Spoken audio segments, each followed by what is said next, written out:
My name is Jart. I'm originally from the Netherlands. I've lived in Kenya and Holland, working for BCG. I did it for 4 years. I was a consultant there, and I'm currently at INSEAD, actually graduating tomorrow. I must say it's not just it's the Search Fund and ETA club. ETA stands for Entrepreneurship Through Acquisition, and what we do as a club is that we try to connect students to investors, basically. And the entire idea of a search fund is that you basically, as a young, let's say, recent graduate, like in your 30, you buy a small company, an SME company, with the help of some investors, and you start operating the company as a CEO. And from there onwards, you're trying to build the company. You're going to try to develop it, and after a few years, you will sell it again.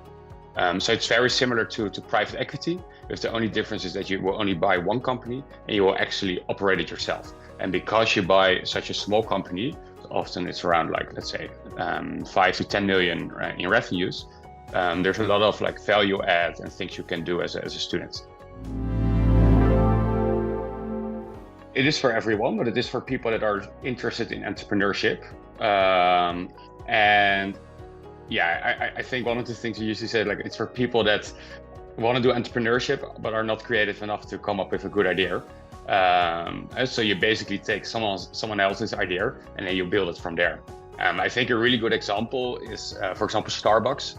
The longtime CEO of Starbucks, like, he never founded the company himself, but he actually bought it when I think they had like two shops, and he expanded into what it is today. So I think that the entire idea is like, hey, you don't have to come up with an idea yourself, but you can also like buy someone else's idea and build it from there. At the INSEAD, we have a lot of different student clubs. I'm actually not sure how many, but I guess around like 50 or maybe even more. So of course, there's a lot of different students with different interests. So yeah, we're just one of the many clubs. But this year we were a very active club, and we organized a big conference where we had 250 people attending from as far as US, Australia, and all over Europe, including investors, operators, searchers, and of course a lot of students. INSEAD is pretty intense because it's a one-year program, of course. But luckily, I think what helps is that at the INSEAD P1 and P2, the first two periods are most intense. But then in the first two periods, you're not too involved in the clubs.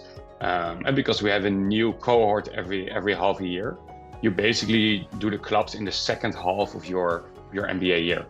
So in your first half of the year, you basically benefit from the clubs, which is the previous cohort still running it. And then like in the second half, you take over. And then once you have the electives, I think it's a bit easier to create time for those type of activities. Well, the main focus, of course, is on students. So a lot of students that come into INSEAD are not aware of like what ETA is or search funds. There's a really good course taught by Professor Namovska at INSEAD about it's called Realizing Entrepreneurial Potential. It's about buying a small business as an entrepreneur. But we as a club try to supplement that.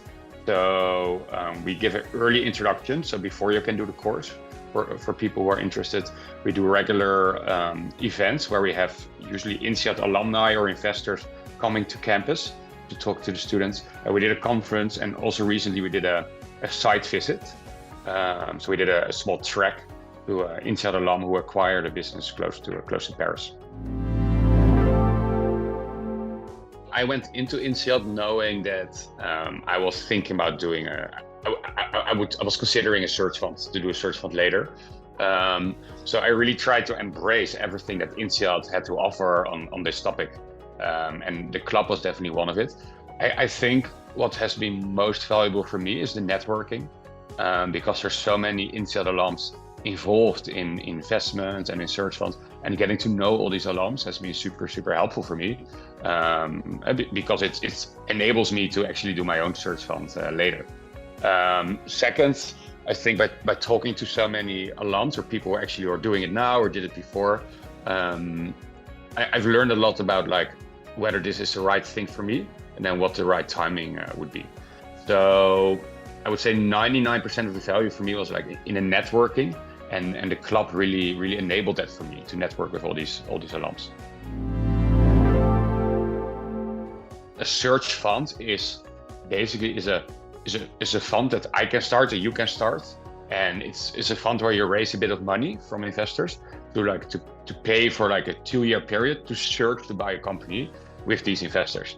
So it's a super small fund. It's usually like a few $100K. So I could raise, let's say, $300K now, and then I can finance myself for like 2 years. And then during those 2 years, I will look for an investment, for a great company to buy. If I found one, I go back to these investors that gave me the money, and I say like, hey, I found this business. Are you interested in investing in this business?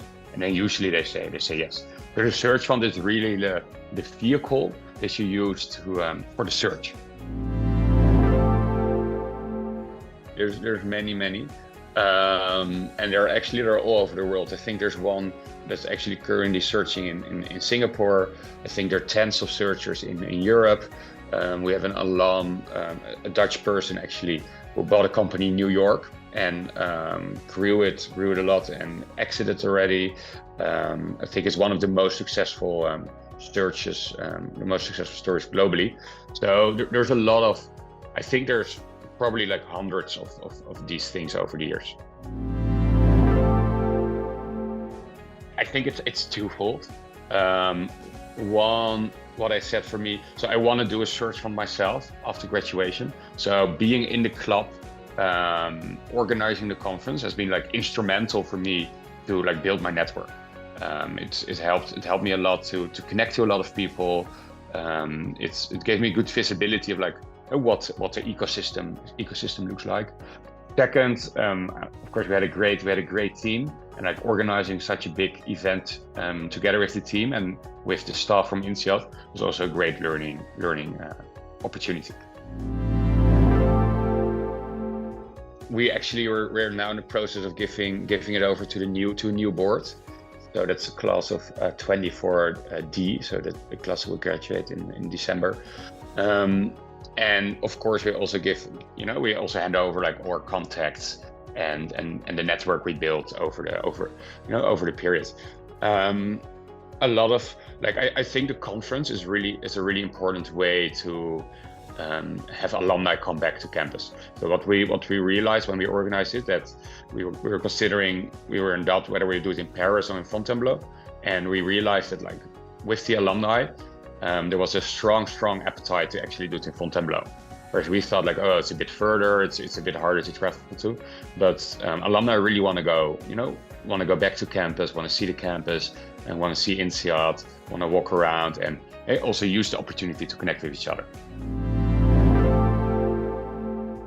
I would recommend, and I think that's general advice, like for when you start at INSEAD. Like INSEAD is a very short experience. It's very intense. It's basically a year. So that means like versus other MBAs that you don't have a lot of time to discover.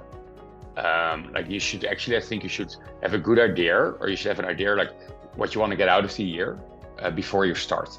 And I would really like take some time before you start INSEAD to reflect, like what are going to be my goals, what do I want to get out.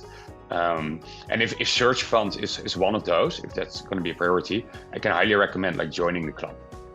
It's probably helpful to read a little bit about the topic beforehand. There's some great books written about search funds and ETA. So yeah, come prepared, join the event, and join the club. Yeah.